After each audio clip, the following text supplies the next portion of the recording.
Sup bros, today we're gonna review a dual motor fat tire electric bike with peak power output claimed to be 2,600 watts. They say it can go 32 miles an hour, and if we drive it like a grandma, we can get up to 75 miles of range, which will not be happening in today's review. I'll give you a range number at the end of today's ride on the Tail Happy circuit. So this is pretty challenging here. You know, driving it like you stole it. It's called the Wildeway Wander, and it's available for $1,399 in the link below this video. Should have a little coupon code down there to help save you a little bit of money, but don't buy this thing until we see how it performs and what it's made of.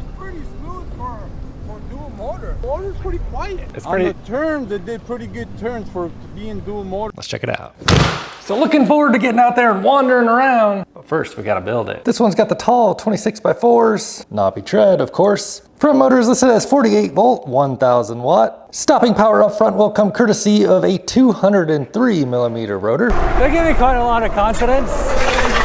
Tires are VPOS Velocity with a 50 TPI, and it says steel puncture guard. We'll give them a rip. And here's what it looks like when you get out of the box. This might be the first time I've ever got an adequate air pump to blow up these huge tires. I'm still using this though. So it's got a relatively large 48 volt, 30 amp hour battery pack integrated into the frame here, pops out from the underside, just like this. You can see all the numbers and specs here, 1440 watt hour. 48 volt, 30 amp hour. Definitely above average. And it is full suspension sitting on a 4-bar linkage on the rear. Looks like a pretty basic shock. Let's wander on over to the other side. Ooh, brakes look nice. And take a look at what it is. The Innovation Technology Design Super Basic Rear Shock. Better than nothing. Brakes are hydraulic and 4-piston. 4 pistons on the back and also 4 pistons up front. And of course, you also have suspension on the front, preload adjustment on the left,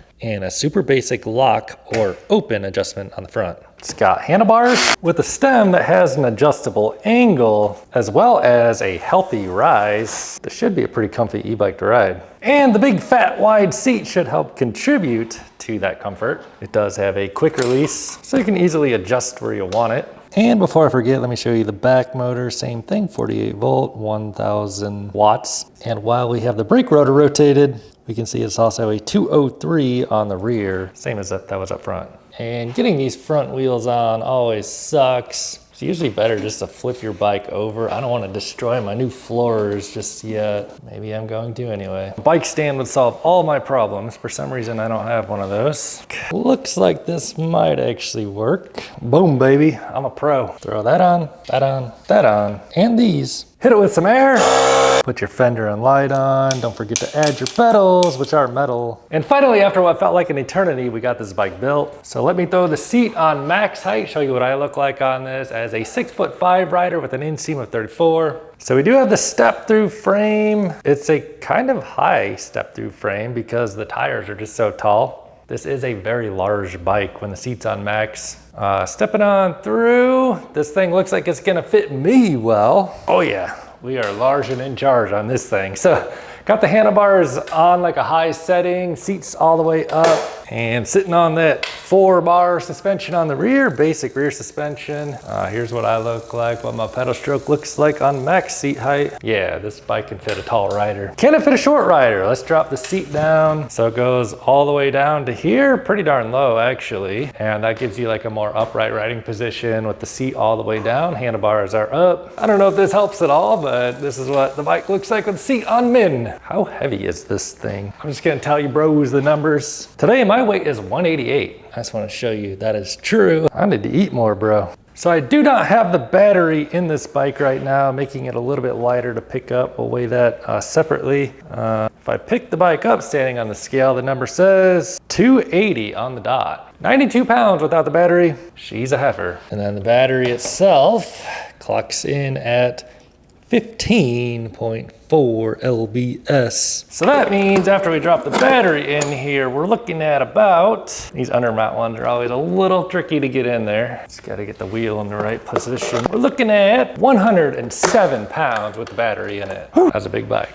Also, I should mention we get a 3 amp charger. So on a 30 amp hour battery pack, it would take about 10 hours to charge that thing from empty to full. We're about to power it up. It does have semi-log hydraulic brake levers. We get a quarter twist throttle. round rubber grips, a little bit of rise as mentioned, light switches, signals, horn, and the power switch, which we will be using right about now. And display looks fine. Get a little battery readout, miles per hour, typical stuff. Looks like we can switch between the drive modes here. Maybe hold I. Yep, that'll do it. So we got front wheel drive, hold I again, dual drive, hold I, back to, so flashing double motor, and then back to rear. Then some other basic stuff like max speed, average speed, trip, and the usual suspects. We do have a light switch, and that light on the front is relatively large and bulky and gives us a pretty good amount of shine there. So let me show you the back side. There's a little bit of light there. The light is on. If I grab the brake lever, it gets real bright.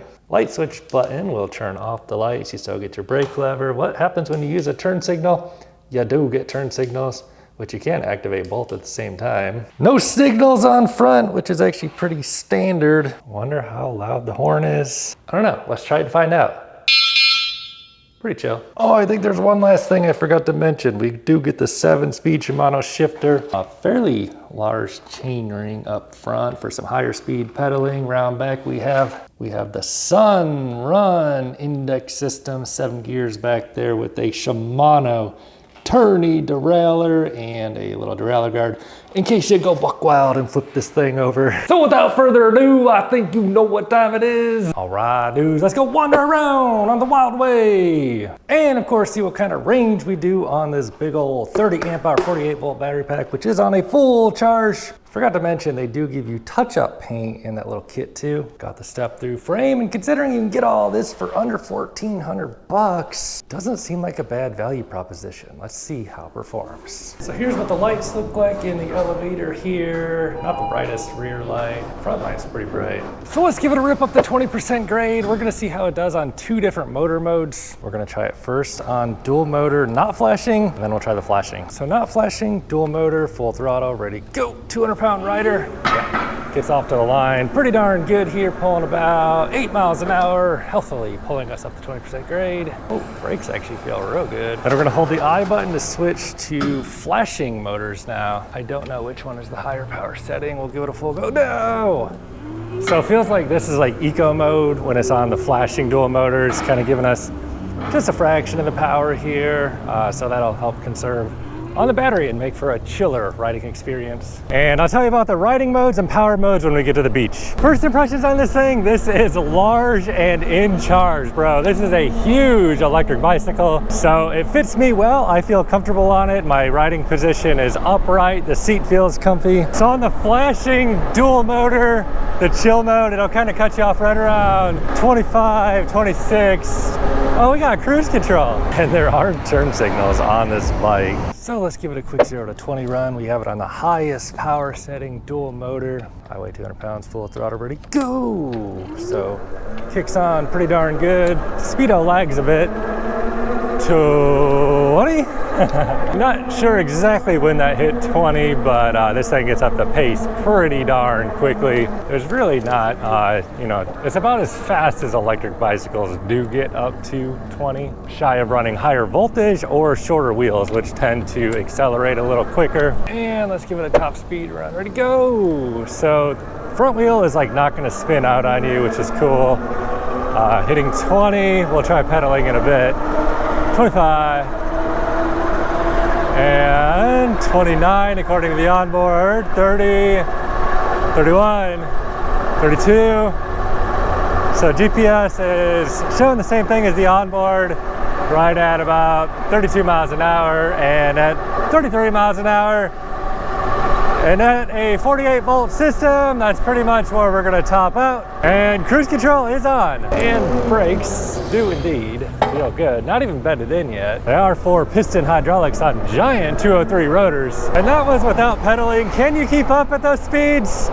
On gear number 7 here, I feel like about 23 miles an hour is all the faster I would ever want to pedal personally. So we're gonna get out there and try it on the sand in a minute. Let's feel out the suspension just a little bit. So it is a little bit firm. You know, the full suspension on this bike is about as basic as it's gonna get, but at least it does have suspension. I mean, you would not want to ride a bike like this without suspension. You know, just a basic open and close adjustment on that front shock, and then the rear you know, it's a pretty cheap one, man. Now that is, you know, you could always upgrade that rear shock. Oh my goodness, if you want to. And I have not really pedaled this thing yet. Let's see what the ride modes are like. So let's put it on single motor. You just hold that I button to switch between modes. So we'll put it on rear motor. Let's dial it down to 1 and just see, you know, how it's geared and stuff. So 7 gears on the shifter. It's definitely geared, I would say, to be pedaled, you know, between, you know, like 5 and 20 miles an hour roughly. So this is, you know, it's got a hill climbing gear. You get up to like,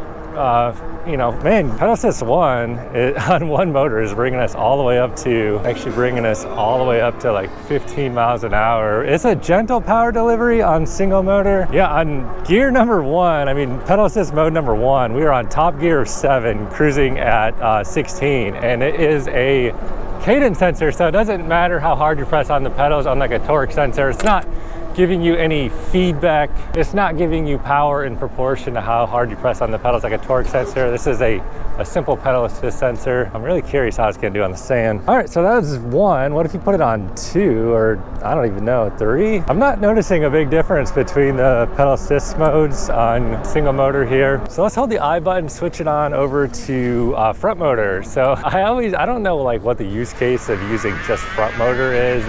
I feel like it does a worse job at basically everything using just front motor. So speaking of it, it does feel like it accelerates us a little bit slower. So I guess if you want the power delivery to be a little extra gentle, just maybe throw it on front motor. And yeah, I'd say for the most part, we're gonna want to be running dual motors on this bike. I mean, you did buy, well, if you do buy this bike in the link below, you do have a dual motor e-bike, which why not just use both if you have both? Yeah, let's give it a pull up here. So I have it on. Okay. I thought it was gonna be crushing that a little bit more than it did. Oh yeah, rear suspension on this thing is pretty firm, and we are rolling 20 PSI. That was solid 2 motors. What if we put it on pedal assist 1? Yep, it's wanting to run away here.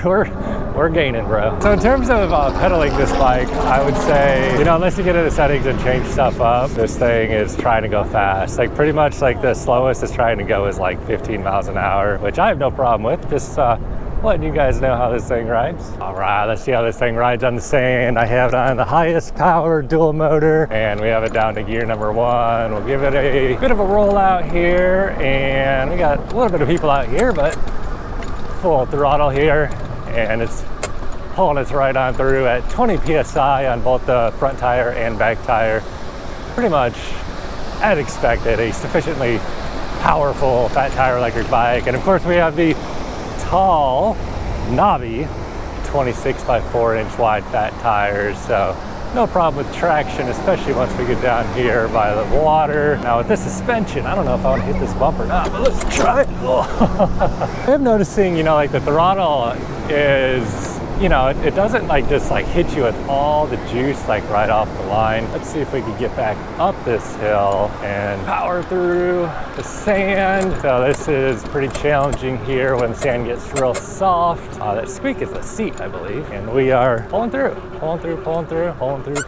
This is pretty solid. Yep, and obviously picking up speed once we get back on. Oh, we were on cruise control too. That cruise control kicks on like every time, and I'm gonna just pop right back out here just to get a quick thumbnail or 2 of this bike. We'll see if we can start from a stop in a minute. All right, getting on this bike from a dead stop, and let's see if we can get going. Oh yeah, man, that is the power of the dual motor and the wide 4-inch knobby tread tires. Just being able to do this puts it in probably about the top 5% of e-bikes power-wise, ability to crawl through sand that I've ever reviewed. So the cruise control is nice. Just hold the throttle in place for like 5 to 10 seconds and cruise control you. So let me tell you what it's like to ride up the California incline. And to tell you my feelings on this bike, this is a dope bike just to like cruise control, just chill. I really don't have much incentive to pedal something that weighs this much. You can, but this is a motorcycle for all intents and purposes. So we're gonna throw it back on the strongest accelerating dual motor thing to see how it handles going up this spiral section. Sometimes these dual motor ones, the front motor will kind of spin out on you or something. So let's see how it feels. So it's actually not spinning at all. Like the power delivery off the line is gradual. So it doesn't, you know, it doesn't like just rip that front wheel out on you. Now, you know, some people like that. Most people probably, you realize it's kind of dangerous spinning the front wheel, and it's gonna lead to a lot more wear and tear. Now from the Kelly incline here, back wheel against the wall, we'll just do full throttle. No, highest power setting, I weigh 200 pounds still. And we're gaining speed. We're actually gonna have to let off, I can tell. There's some traffic up here, but gets us up to 20 real quick. I'm gonna let off just for a moment, hit the brake, and then back on. And let's just see how she do. So actually, like, letting off and hitting the brake makes it a little bit harder on it because, you know, we killed our momentum. We gotta pick back up. And it's kind of just, it's reaching about 25. Now, with all this power, dual motors, and all this weight, brakes should not be taken lightly. And this one is running hydraulic 4-piston brakes on large 230 millimeter rotors. Let's just goose it all the way down this hill, see how it goes. She do get up and go. 32, 33 is the max. And these brakes, they give me quite a lot of confidence. So back tire like locks up pretty easily, and you know the power delivery on the brakes is there, bro. These brakes feel nice. Let's try the horn.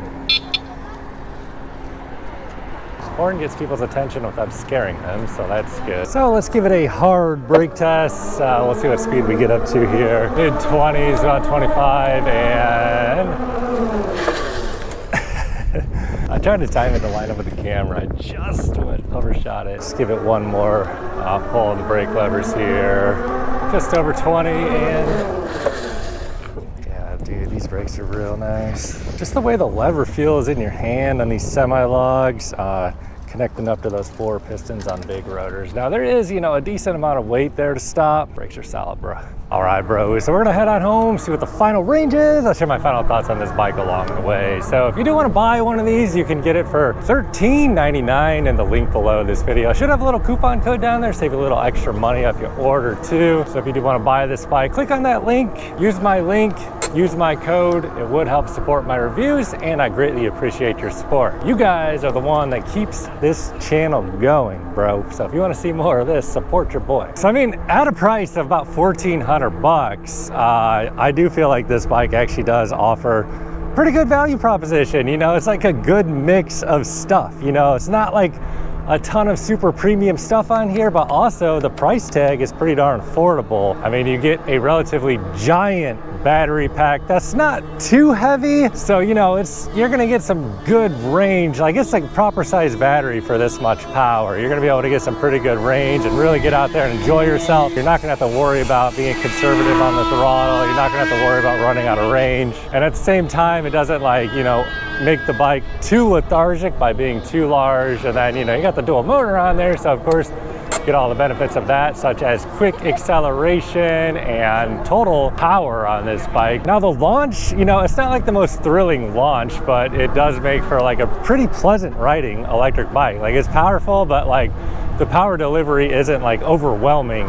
Now, if you're looking for something lightweight and nimble or a small bike, this is absolutely not gonna be the bike for you. This thing weighs a ton, it's huge, probably best suited for, you know, a heavier, taller rider, in my opinion. Obviously, if you need something that's small and able to pack up in the back of an SUV or a car, this thing is not foldable, it's not really pick-upable, so I would not get it if that's your criterion. But I mean, if you want pretty big power at a pretty affordable price, I think you'll be happy with this one. So let's head on home, see where the final range pans out. I mean, as of right now, we are showing 5 out of 5 bars, so it hasn't even went down 1 bar yet. You know what I mean?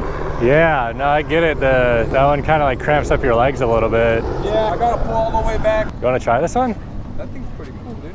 You want to try it? Yeah, I'll try it. Bump the seat down. I have it. Yeah, because I have a mountain bike, and I wonder if I could put a drop, you know what I mean? A dropper post? That'd be sick. Yeah, you could. So this is a dual motor one. I had to have a Grizzly before, where the wheel spins in the front. Oh, I got you. Yeah, this one, you're gonna see the wheel doesn't really spin out on you much, or it doesn't spin. Wheels Yeah. Sounds like you know what you're talking about. Yeah. So I have it on. I have a lot of bikes.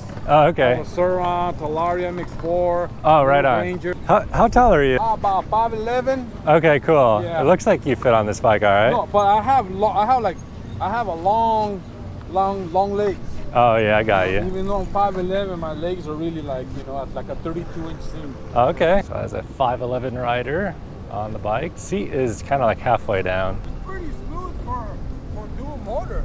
Right? You know? That's what I was thinking. Because on the Grizzly, it was just like... So he's saying the power delivery is pretty smooth. That's what I was trying to emphasize. Do you want me to give you a little more power? Pretty cool, dude. Here, I'll bump it up for you. So It's pretty- you can switch it to rear motor, front motor. I can put it on both motors? It was on dual motor, but Oh, it was yeah? like the weaker power setting. Now I have it on like the higher power setting. Oh, okay. I'll just put it all the way to max now. I'm pretty good with, you gotta know, you know, the I always told my kids, do this. No, too much.